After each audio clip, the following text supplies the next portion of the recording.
When peaceful petitions completely fail, how do you actually fight an empire? Welcome to today's Explainer. We're diving into a deeply transformative era in history. This is that exact moment when an entire movement realized that simply asking an imperial power for fair treatment, well, it just wasn't going to cut it anymore.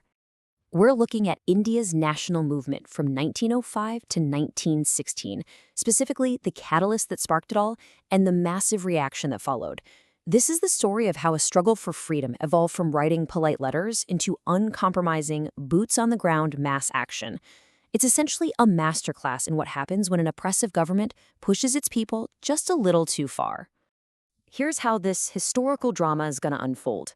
We'll start with the partition of Bengal, look at the rise of assertive nationalism, examine two clashing ideologies, break down the tactics of Swadeshi and Boycott, and finally end with the sword split. All right, part one, the partition of Bengal. Everything really pivots on a single, explosive decision made by Lord Curzon back in 1905. It was the ultimate catalyst. Now, the massive presidency of Bengal had over 80 million people, and the British publicly claimed, hey, it's just too big to administer efficiently. But the actual motive? Entirely political. Bengal was the absolute nerve center of Indian nationalism. Lord Curzon wanted to curb that Bengali influence, not just by reducing Bengalis to a minority in their own state, but by deliberately fostering division based on religion. The goal was to create a predominantly Muslim East Bengal and a Hindu-majority West Bengal. And if you doubt for a second that this was a calculated move, Sir Herbert Risley, the Home Secretary to the Government of India, literally spelled it out. He said, Bengal united is a power. Bengal divided will pull in several different ways. One of our main objects is to split up and thereby to weaken a solid body of opponents to our rule. Talk about saying the quiet part out loud, right? The British explicitly recognized that Indian unity was their absolute greatest threat, and they actively legislated to destroy it. Moving on to part two, the rise of assertive nationalism. This partition utterly shattered whatever remaining faith the people had in British justice. It birthed a totally new mindset and a completely different kind of leader. So how do we get from polite requests to full-blown resistance? Well, it was a perfect storm of compounding frustrations. The early nationalists had already exposed the true exploitative nature of British rule, and their peaceful petitions were getting absolutely nowhere. But arguably the most devastating factor, between 1896 and 1900, brutal famines ravaged India, claiming over 9 million lives. And while people were starving, the government was spending lavishly on Queen Victoria's Silver Jubilee celebrations. You add Lord Curzon's highly repressive policies to the mix, and then throw in a huge spark of international inspiration, specifically Japan defeating Russia in 1905. Suddenly, the myth of European invincibility was broken. The masses realized, right then and there, that they needed to take action into their own hands. Emerging from all this intense frustration were Lala Lajpat Rai, Bal Gangadhar Tilak, and Bipin Chandra Pal. Famous as the Lal Bal Pal trio, they were the firebrands who united totally different regions of India into one uncompromising voice. These guys didn't want to just ask for favors from the British anymore.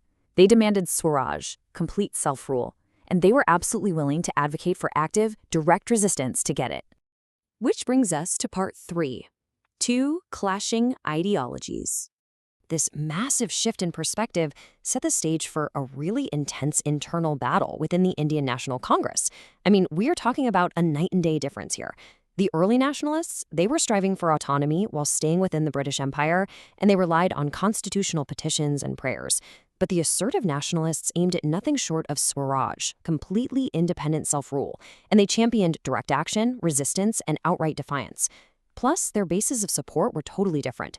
The early nationalists were backed mostly by the educated middle-class intelligentsia and looked to Western philosophers. The assertive nationalists bypassed all that and went straight to the masses, drawing their inspiration directly from India's own rich past and traditions. Now, part four, Swadeshi and Boycott. We've talked a lot about the big ideas, but what were the actual boots-on-the-ground methods these assertive nationalists used to fight back? The first major tool was Swadeshi, meaning of one's own country. This was a movement of absolute economic self-reliance. By relying entirely on indigenous goods instead of imports, they sparked a huge revival in traditional Indian industries. Suddenly, you had indigenous soap and matchstick factories popping up, textile mills expanding, and even Indian-owned banks and insurance companies rapidly growing. It was really about taking the economy back into their own hands. And the aggressive twin of Swadeshi was the boycott. The idea was you couldn't just support Indian goods, you had to actively and visibly reject British ones. As Bal Gangadhar Tilak famously said, when you accept Swadeshi, you must boycott foreign goods. It was a highly effective economic weapon. It was designed directly to harm British financial interests in India, while simultaneously creating a captive market to fuel those newly reviving Indian industries. And let me tell you, this wasn't just abstract economic theory being debated in a boardroom. It was highly visceral. Everyday citizens literally gathered in the streets, creating these giant bonfires out of imported British cloth, salt, and sugar. Shops that dared to sell British goods were actively picketed. The assertive nationalists were making a very visible, highly disruptive statement. The era of polite cooperation, yeah, that was completely over. Which leads us to our final section, the Surat split.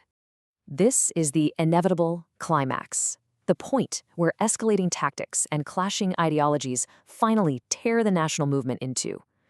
Notice just how rapidly this whole thing builds up. In 1905, the British implement the highly controversial partition of Bengal. That immediately triggers the Swadeshi and Boycott movements. By 1906, at the Calcutta session, the two Congress factions managed to briefly hold it together. They actually passed resolutions officially supporting Swaraj, Swadeshi, and Boycott. But there's a catch.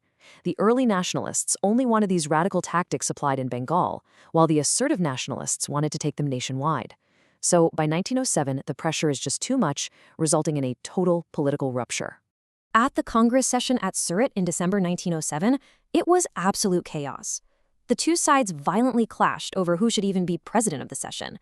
The ideological differences had finally broken the organization. The Congress officially split, and the assertive nationalist leaders were actually expelled for 9 entire years. And honestly, this was incredibly unfortunate for the movement as a whole, because it allowed the British to execute a classic imperial playbook: concession and repression. They offered a few minor concessions just to keep the early nationalists and Muslims pacified, while simultaneously launching a brutal, decapitating campaign of repression against the assertive nationalists. They arrested leaders like Tilak and deported Lala Lajpat Rai without even giving him a trial.